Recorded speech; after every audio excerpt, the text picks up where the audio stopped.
Okay. My name is Reynaldo Taniajura. I'm from the Philippines, and my primary ministry is that I'm a missions director of our denomination. It's called Grace Communion International. I'm also an adjunct professor of the International Graduate School of Leadership, and I teach community transformation, culture and transformation, and tools for community development. Why is orality important to me? As missions director, I oversee work of missionaries going to indigenous people groups in the Philippines, and I see the need for our missionaries to be trained in the orality methods so that they can better share the message of Jesus Christ.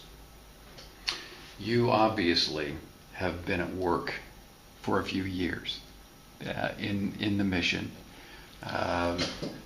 The principles of orality, while they may be somewhat new in terms of terminology, you've seen them at work in the past. How do you, what's the contrast that you see of methods that have been used ineffectively in the Philippines, and now that orality is being talked about more, is redirecting ministries and methods that you're doing? Frankly, I don't see very much of the use of orality methodology in the Philippines right now. Mm. So I think we're just beginning to become aware of... So what's being used now? Well, it's the traditional methodology of discussing the Bible using, these study materials, basically.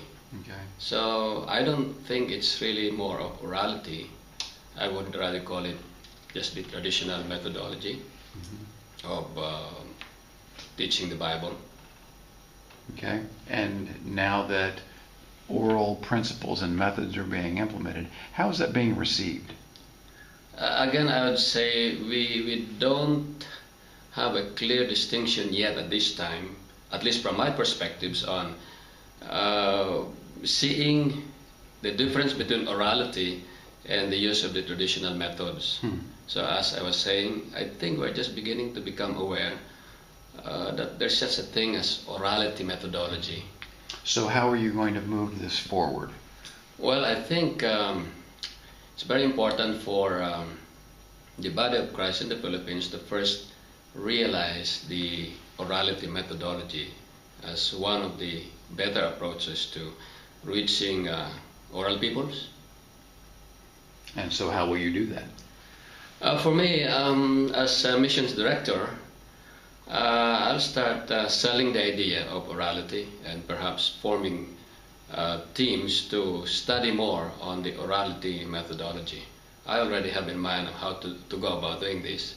I'm getting in touch with some guys who are actually starting to do this, and I'll have them teach the missionaries that are working in our outreaches that are oral people. That's exciting. That's exciting. Well, we appreciate your being here for this conference, and